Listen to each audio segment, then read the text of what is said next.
FarmBits podcast. FarmBits is proudly produced by the Nebraska Digital Agriculture Team and hosted by students at the University of Nebraska. The FarmBits podcast comes to you each week to discuss the trends, the realities, and the value of digital agriculture. Through interviews with experts, producers, and innovators from across the agriculture industry, we hope that you step away from each episode with new practical knowledge of digital agriculture technology. Hello, FarmBits followers, and welcome to another episode of the FarmBits podcast. I'm Kelsey Swantek. And I'm Bathke. We're glad to have you with us as we continue exploring Nebraska Extension and the OnFarm Research Network. Today, we're joined by Water and Integrated Cropping Systems Extension Educator Chuck Burr. Through the OnFarm Research Network and Testing Ag Performance Solutions Program, or otherwise known as TAPPs, Chuck works with producers and industry partners to increase efficiency in cropping systems. With that in mind, let's hear more from Chuck. So Chuck, thanks for joining us on the FarmBits podcast today. If you want to start out and just share a little bit about your education and your professional background, as well as what you're up to today, that'd be great. Yeah, so started my professional career basically in college, got a bachelor's and a master's in mechanized systems management, also kind of a dual major undergrad with ag economics. So the first 4 years of my extension career I spent in Northwest Missouri at St. Joseph, and then had the opportunity to move back to Nebraska. So I took that opportunity. And I've been kind of moving around the state the last 30 some years. And I guess I've been moving farther west every year because I really enjoy talking about irrigation management and water shortages. You know, what do you do if you don't have enough water? And there's more of a need for that out west than back east. So I guess that's why I've been migrating west. Yes. So for those of you who may not be familiar with the extension system, what is your job as an extension educator, and more specifically as a water and cropping systems extension educator? Yeah, so the role of an extension educator is basically to take the research that's being conducted at the land-grant universities, not only in Nebraska, but other universities as well. We share information back and forth. So we take that research and help farmers to be able to adopt that to their farming operations to help them be more profitable and more efficient. So we do quite a bit of research in North Platte here, talking about irrigation management, when to irrigate, how much water, what tools and techniques to use to be more efficient, and also nitrogen fertilizer management as well. So the role of an extension educator with water and integrated cropping systems, really kind of looking at that whole picture, not just focusing on irrigation management, but cropping systems as a whole. So dry land situations or rain fed, how do we make the best use of the limited amount of precipitation we get in this part of the state? What crops to use for that. The other thing that we're dealing with in west central Nebraska is water allocation. So several of our natural resource districts have pumping restrictions on the irrigators. So they have a limited amount of water that they can pump on an annual basis, or say a 5-year basis. So we just help irrigators to understand, how to use that water, when to use it to get the most bushels in response, because most of them don't have as much water as they'd like to have. So we just help them out in understanding how to use that, how to manage that, and get the most bushels for the amount of water they do get. I think that's really important, that allocating resources, especially with limited resources, that's a huge topic, especially in agriculture right now. So that's really cool. Chuck, can you tell us how do I want to ask this? Okay. Can you explain to us what your day-to-day tasks are being an extension educator? Like, what do you do on a daily basis? Obviously that's going to differ throughout the year, but especially right now, kind of what are you up to? This is everyone's busy season. So. Yeah.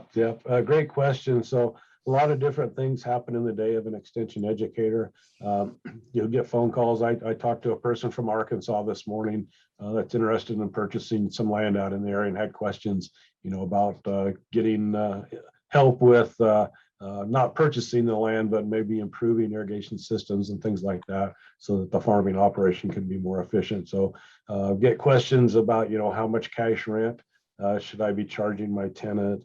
Who pays for what? How can we improve our irrigation systems to make them more efficient? Should I do a different set of sprinkler packages on my pivot to be more efficient? So a lot of questions just day to day kind of come up. And some of those are pretty random, and some of them you get more than once, like the question about cash rent. That's probably the question we get most often in the extension office is what's a good cash rent for this area. So, and then we do a lot of program planning and conducting educational meetings. I've got a chemigation training meeting scheduled for tomorrow. So that's where we teach farmers and ranchers that are planning to use fertilizer or pesticides through their irrigation system to help control weeds or insects or apply nitrogen fertilizer to their corn or hay. So that's a regulatory program that the state of Nebraska enforces. Extension does the training, and then the certification is issued by the Nebraska Department of Environment and Energy. And then the local natural resource districts, they go out and inspect the equipment on the pivots and the injection pumps and all the safety equipment to prevent contamination of groundwater. So that's really kind of the primary focus. Another training that we do a lot of is private pesticide applicator training. So farmers and ranchers, again, that want to apply a restricted use pesticide have to attend training every 3 years. So we conduct that training, and they basically get recertified for another 3 years to purchase and apply restricted use pesticides. And then we do a lot of just program planning. We kind of look at what's a need in the area.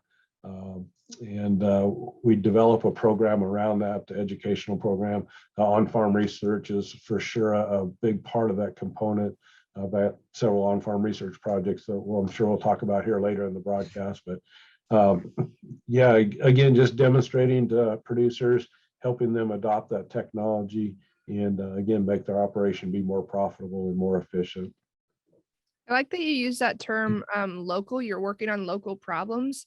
But at the same time, Nebraska Extension is all across Nebraska. So the fact that every county, every extension office is working on their own local problems, and then that network just kind of builds together. And that's just, I think that's a really cool part of the extension system. Yeah, and I guess that's the fun thing for me is, we have a lot of leeway in what kind of programs we work on, what kind of issues we're trying to address. I moved to Holdridge back in the early 2000s to be the extension educator there, and it was a really dry winter, a lot of dust storms. And as I'm driving, to move to Holdridge, I'm thinking, this is the dirty 30s. And as I looked around, there was a lot of tillage being done, fall tillage. And I thought, we've learned quite a few years ago that residue cover and no-till is very important from a soil conservation standpoint, but also from a water management standpoint. And so I really saw that as a need in Phelps County to increase the amount of no-till acres in the area. So I had a pretty extensive effort. I worked with Keith Lewin, who's retired now, but we put on a no-till conference in Holdridge for a number of years. And really, you more than doubled the number of no-till acres in Phelps County in a short 10-year period. So just things like that. Another kind of one of my crusades, if you will, is nitrogen management. We've seen nitrate levels in drinking water increase, especially in the eastern and central part of Nebraska, and eventually we'll start seeing more of that in western Nebraska. So, just trying to help producers understand how much nitrogen is needed, and only put on what is needed. And that changes from year to year too. You can't just say, well, okay, I'm going to put on 150 pounds every year, because some years that's way too much and some years that's not enough. So that's kind of my current crusade, if you will, is helping figure out kind of an educational program to help producers understand how to be more efficient, what tools and techniques to use to not only save them money, but help protect the environment as well. I think that's really awesome that you can really see the implementation of some of the educating that you're doing in these areas. So I think that's really interesting and cool from that aspect.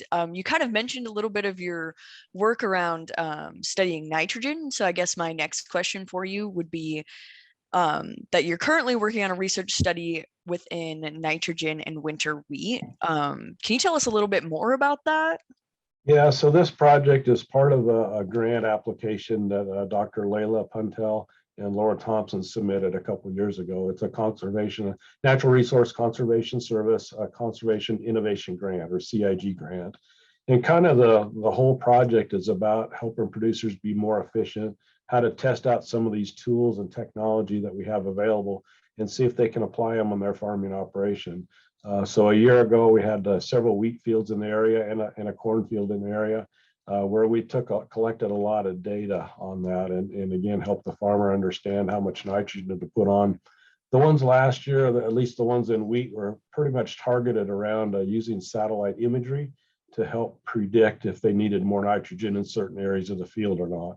And then the one on the corn was using an optical sensor. So as the farmer was applying nitrogen through the field, he had a sensor looking at the canopy and seeing if the plants were green or if they were starting to show a little bit of yellow color, and then apply nitrogen accordingly to that. So basically applying that nitrogen to the part of the field that needed it, and not applying the nitrogen to parts of the field that maybe didn't need it. The project this year is we're looking at a couple wheat fields, and we're working with private industry as well. So basically what the wheat field had already been planted last fall, and it's an two irrigated fields. So we decided this year we would go out in the spring and apply a high rate of nitrogen to a small plot in the field, like a 50 by 50 foot block out in the field. And so I went out and applied 200 pounds of nitrogen. So this is over and above what the farmer had already applied or was planning to apply. So having that extra nitrogen out there, we had kind of a reference point. So if the rest of the field had the same reflectance as the high nitrogen plot, we realized that the rest of the field didn't need nitrogen. So basically what we've been doing is 2 weeks ago, I went out and flew a drone, and we captured some NDVI imagery. And we've got a crew down in Lincoln that does all the stitching of the imagery and makes the determination of whether we need nitrogen or not. And then we're working with a company out of Oklahoma, Ninja Ag, and they're using their algorithm to help us with that recommendation. So 2 weeks ago, when we flew our drone and looked at the imagery, we couldn't really see any differences out there. So we realized that the wheat field did not need additional nitrogen. And the farmer was a little bit concerned because, the price of wheat is really good now. He doesn't want to be like losing out on any yield by shorting any nitrogen. So we decided to fly the field again. And so I did that yesterday morning. I was out and got a part of the field flown. And then the other field, we used some satellite imagery as well. So we have a meeting with the farmer in the next couple of days to talk about, we're looking like we need another 20, 30 pounds. He'll fertigate portions of the field. And then later on, we'll look at the yield maps and see if those areas that we put additional nitrogen on versus parts of the field we didn't, if there's any difference in yield and also protein content. So kind of exciting to be looking at these tools to say, okay, do we need more or not? Instead of just, in the past, a lot of nitrogen is applied either in the fall or before planting. Hey, we think we need 200 pounds. They just put it on, and not really looking at letting the plants tell us if they need more fertilizer or not. I don't know if you're familiar with Dr. Luck's fertigation research study, but Katie and I actually both work for him. So we're doing pretty much the same thing, just in the corn side of things. So that's really cool to hear about. Yeah, and to me, the nitrogen has been very interesting. Just to share a personal story, when I lived in Holdridge, we had an acreage out in the country, so we had our own drinking water well. And we had young children at the time, and we always recommend it's important to test your water to see if you have high nitrates or not.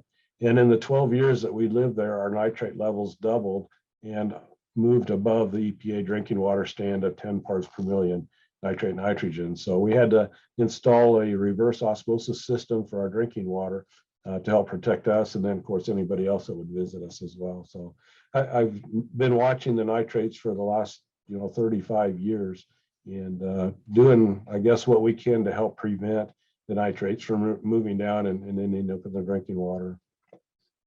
Absolutely. Nitrates is a scary word, and I think people are rightfully scared of that word. But this research that you're doing and that I'm doing and Katie's doing is really important to help with that sort of thing. I know I listened to, is it Katie Pekarik talk last Yep. year? She's a water quality extension educator, I want to say. Yep.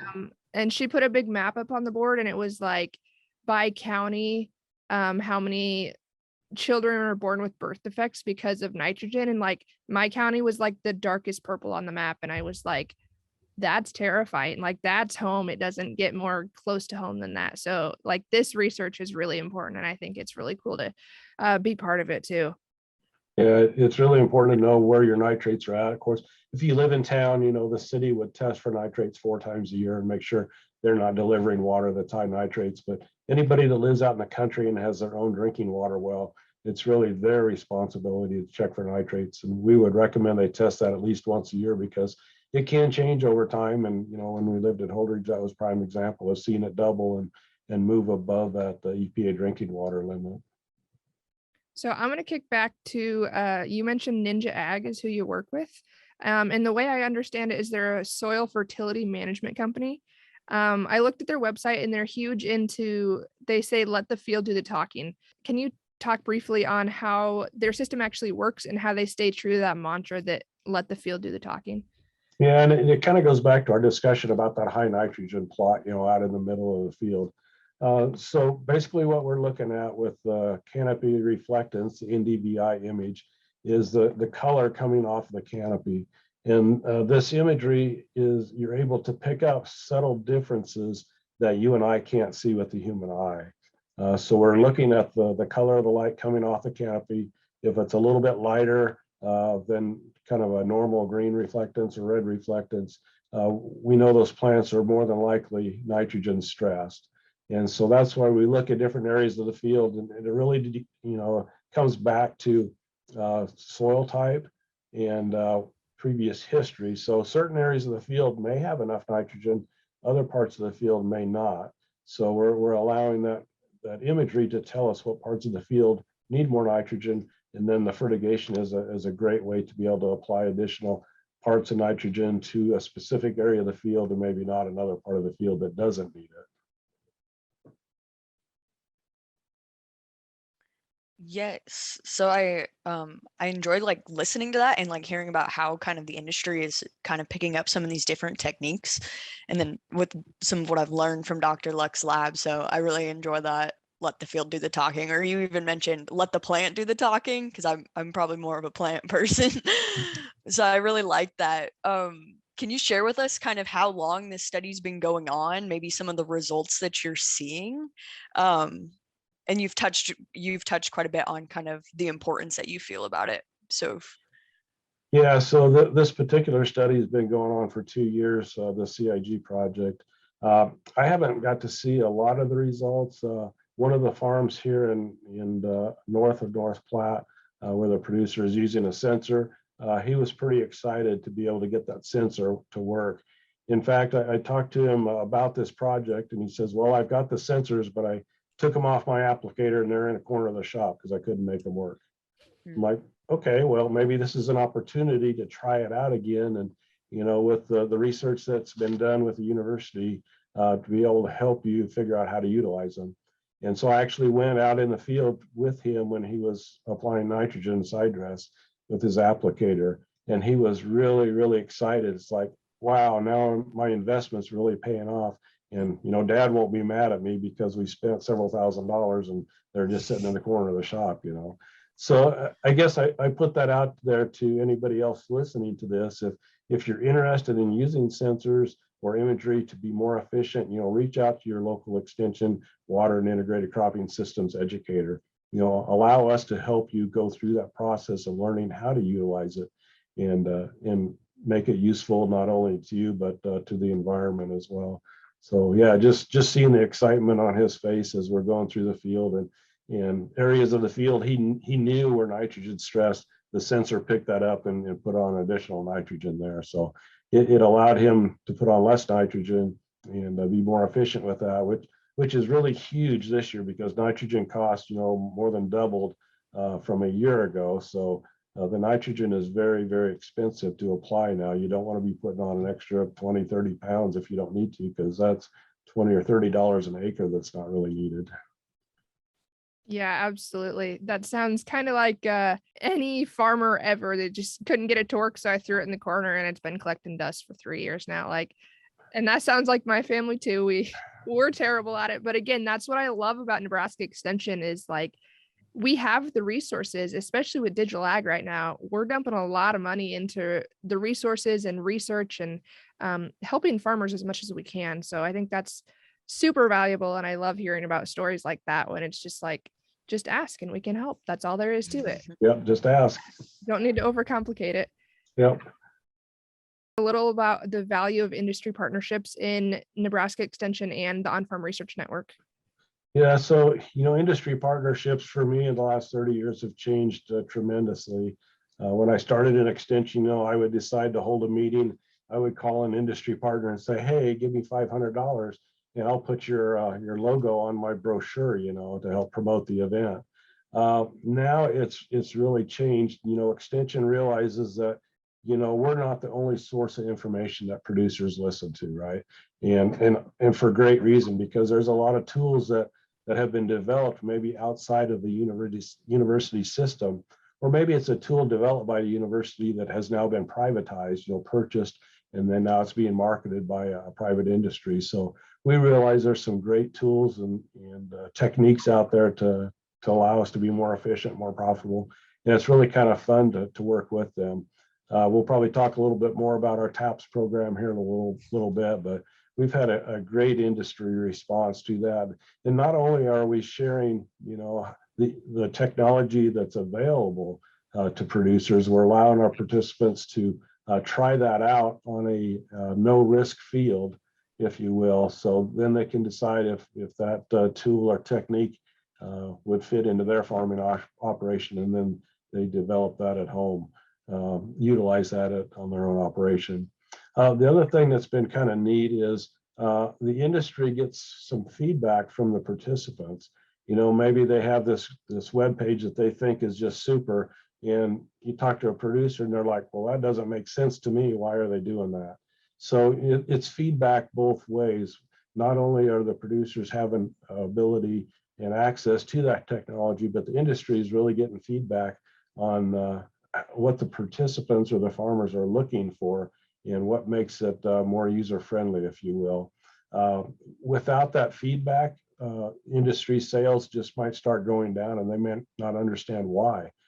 So we really need to have that 2- or 3-way communication between, extension, university participants and the industry as well. It's a great partnership, and we need to really capitalize on that. Absolutely. I really enjoyed that perspective from the Nebraska Extension. I guess having worked in the industry and then also for Extension, you kind of really do see that communicational triangle, really. Yeah, so you kind of guessed it. I think now we kind of want to ask you a little bit more about your work within TAPPed, and specifically what is TAPPed and how does that fit into the extension system? Yeah, so TAPPed is a program we started a little over 5 years ago. We're starting our 6th growing season here. So TAPPed, we host farm management competitions. So participants, and most of them are farmers, but we have some industry partners as well. We have some regulatory agencies that are participating in the competition. So basically our TAPPed participants make 6 decisions, or a series of 6 decisions. They select a crop insurance package for the farm. They tell us what hybrid to plant, how many seeds per acre to plant. They tell us how much nitrogen to apply and when to apply that nitrogen. They tell us how much irrigation water to apply, when to apply that. Then they tell us how they would market their grain on a simulated 3,000 acre corn farm. So our yields for TAPPed, have been in the 250 to 300 bushel range. So the participants have to market close to 750, 800,000 bushels during the life of the competition. We usually kick off in mid-March, and then the end of marketing is the end of November, and then we'll have a banquet at the end of the year. So all these decisions that are being made by the participants, they're being imposed on one field here at the Research Center in North Platte. So they tell us what hybrid to plant and what seeding rate. We plant that plot for them. And it's actually replicated 3 times here at the Research Center. So we plant the corn, whatever they say to plant. When they want nitrogen, we put it on. When they want water, we apply that. So we keep track of all these decisions as we go through the season. At the end of the year, then we give out some cash awards. So the most profitable farming operation gets a check for $2,000. They also get one of those big publisher clearinghouse checks that are like 3 feet long, and 2 feet wide. And I think they like the checks more than the cash itself. But so we give a check for most profitable farm. Then we give a check for an award for most efficient in terms of water and nitrogen management. So basically, how many bushels did they produce for the amount of water and nitrogen that they applied? And then we do give a third award. It's for highest yield. It's a much smaller award. We don't want a lot of emphasis to be on high yield. And we actually had several of our initial sponsors say, why are you even rewarding highest yield? It should all be about efficiency and profitability. And I really couldn't argue with that. We came to realize, if we don't recognize highest yield, somebody on the outside looking in may say, well, I go for the highest yield, so none of this applies to me. And we didn't want that to happen. And the thing that I was most interested in is, how does the highest yield compare to the most efficient yield? How much difference is there between those two? And it's been pleasantly surprising. We've had several participants get the highest yield, and they were also the most efficient yield. So that really dispels that myth that, well, you got to give up yield to be efficient. That's not true. We have a prime example of quite a few farmers that are being very efficient in how they apply water and nitrogen, but they're still getting those top yields as well. I think that's a really cool concept. I think I don't know if anybody's going to admit this, but I think there's a little bit of competition in farming the way it is. So to be like the facilitators of a university contest, I think that's super fun. That sounds so fun. Well, really competition drives innovation in everything we do. And when you compete, you find out pretty quickly what's your strengths and what your weaknesses are. And this TAPPed competition has allowed our participants to be able to understand that. Maybe they're really good at grain marketing.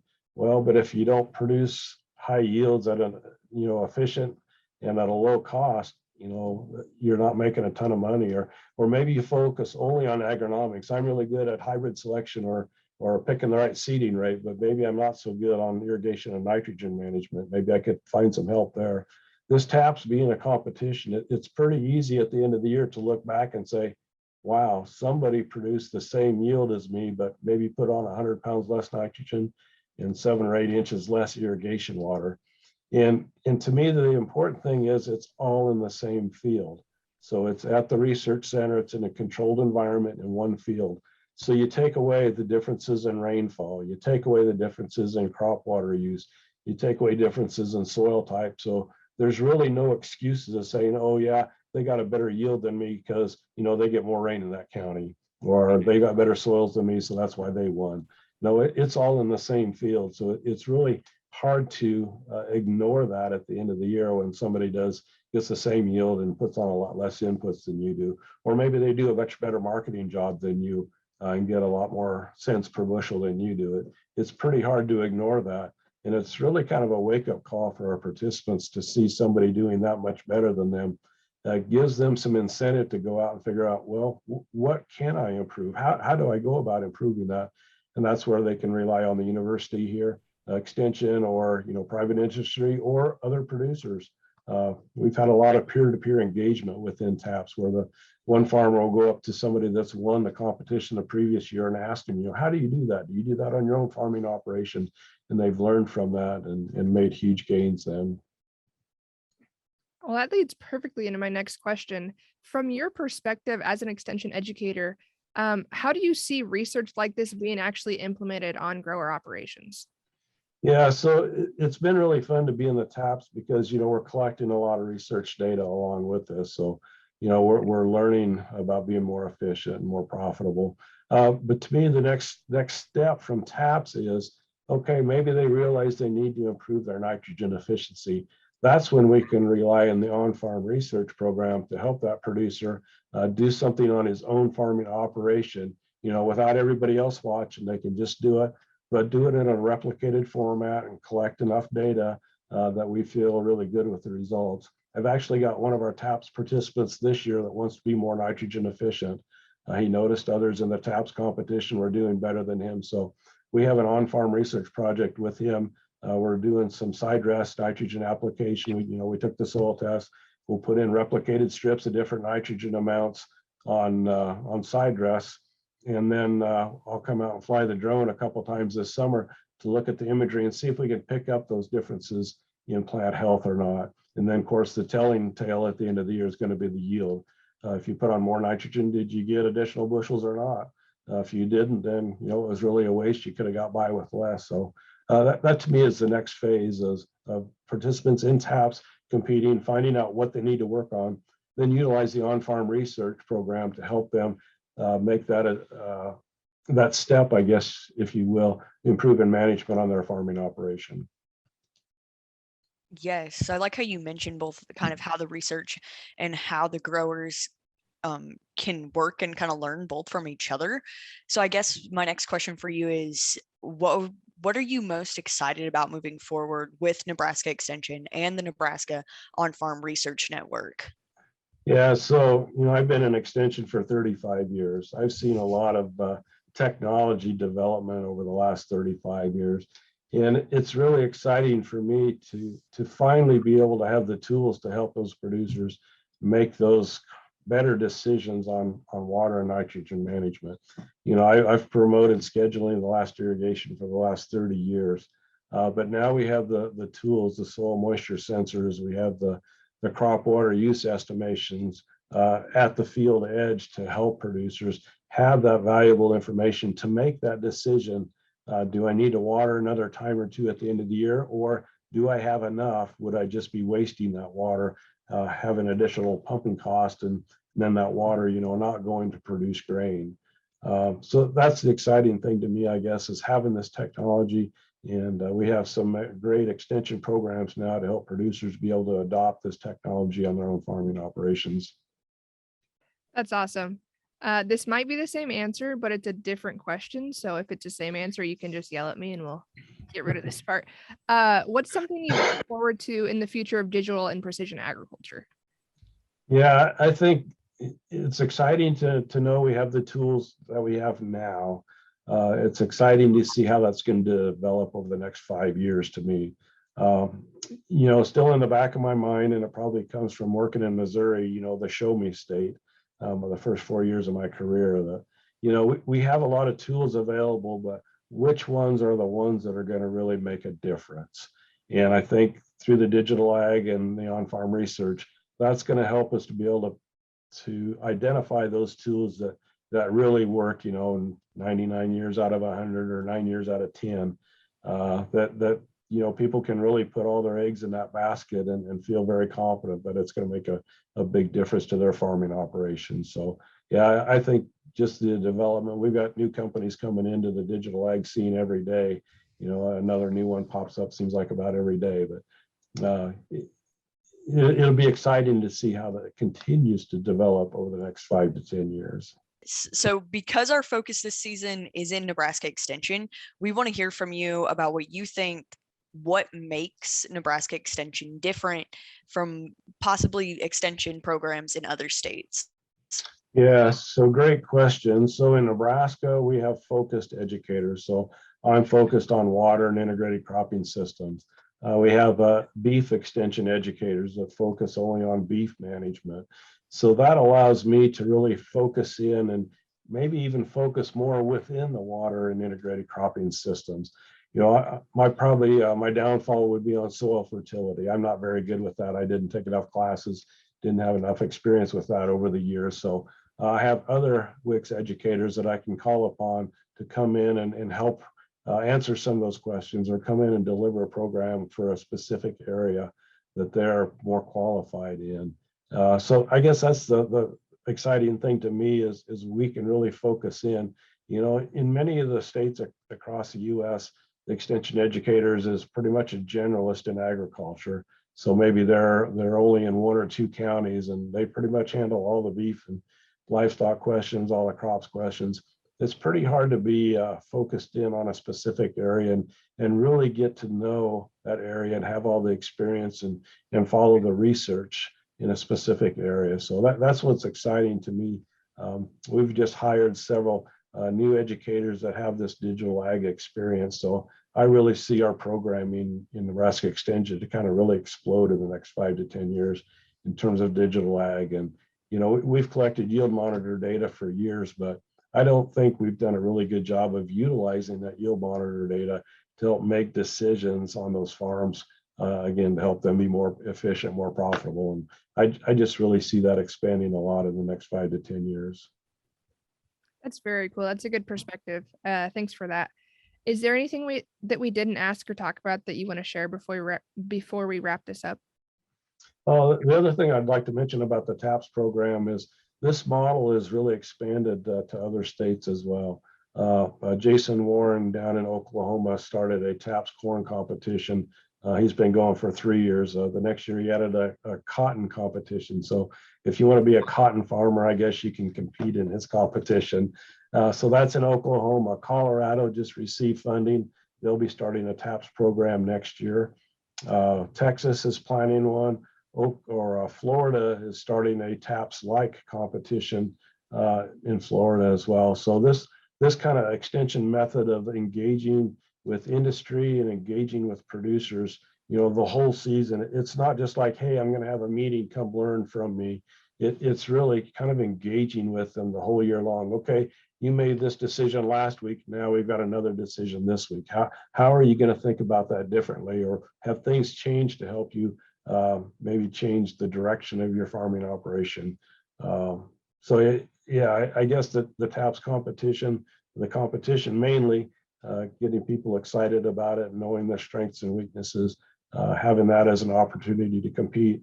And it's not just for the participants themselves. I actually talked to a producer about a month ago, and he says, I've been following your TAPPed competition. He says, I'm not a participant, but I read all your reports and follow your newsletters and stuff. And he says, it's making a difference on my operation. So that's the exciting thing for me to see. We're having an impact far beyond just 100 or so participants that we have compete within the competition itself. Others are reading about it, learning about it, and making changes on their operations as well.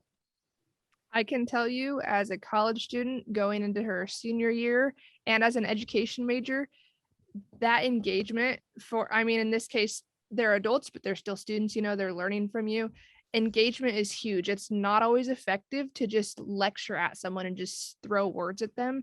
To actually have people working on this with you and making their own decisions and being able to share that, I think is so cool. So the education Kelsey and me is really excited about this. I think that's very cool. If we have listeners that are interested or have any more questions about anything that we talked about today, what's a good way to get some answers to those? Yeah, they can reach out to me directly. My email is just chuck.burr@unl.edu. Also encourage them to go to our taps.unl.edu website.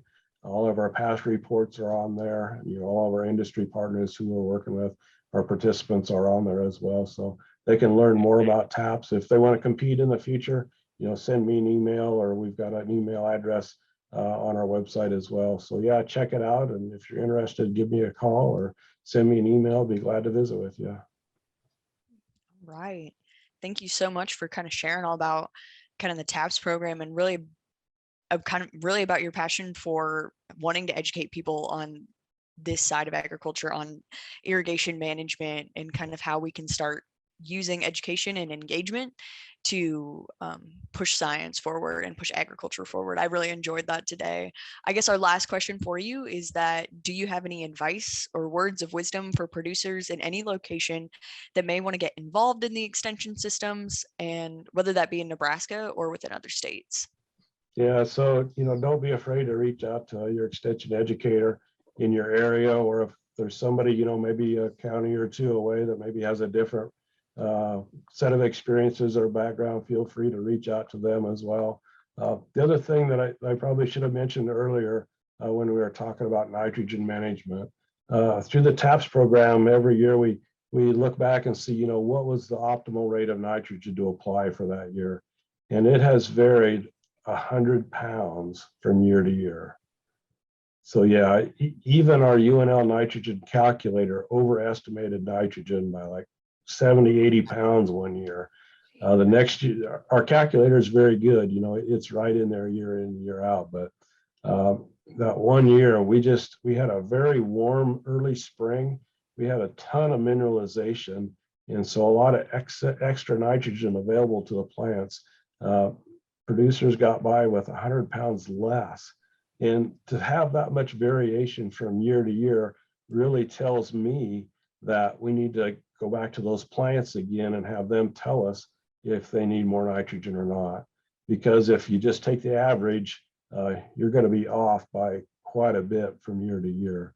So yeah, just relying on the plants to tell us if they need more nitrogen or not is really going to help us be more profitable and efficient in the long run. Mhm. A huge thank you goes out to Chuck Burr for taking the time to join this episode of the FarmBits podcast. I have a feeling I'm going to say this about every episode this season, but it's really cool to get a look inside some of the research going on right here in Nebraska. Like we've been talking about, Nebraska Extension is a really important part of the university, and the research that's happening here is absolutely groundbreaking. I couldn't agree more. I loved his emphasis on research-driven decision-making with the Nebraska Extension resources. I hope you enjoyed this episode, and we look forward to sharing another Nebraska Extension story with you next week on FarmBits. Thank you for taking the time to join us today on the FarmBits podcast. If you enjoyed this episode, please subscribe to the podcast on Spotify, Apple Podcasts, YouTube, or wherever you listen to podcasts to be informed about the latest content each week. We welcome your feedback, so if you have comments or questions for us, please reach out to us over email, on Twitter, or in the reviews section of your favorite podcast platform. Our contact information can be found in the show notes.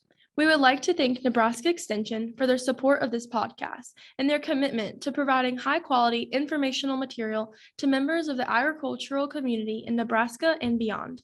The opinions expressed by the hosts and guests on this podcast are solely their own and do not reflect the views of Nebraska Extension or the University of Nebraska-Lincoln. We look forward to you joining us next week for another episode of FarmBits.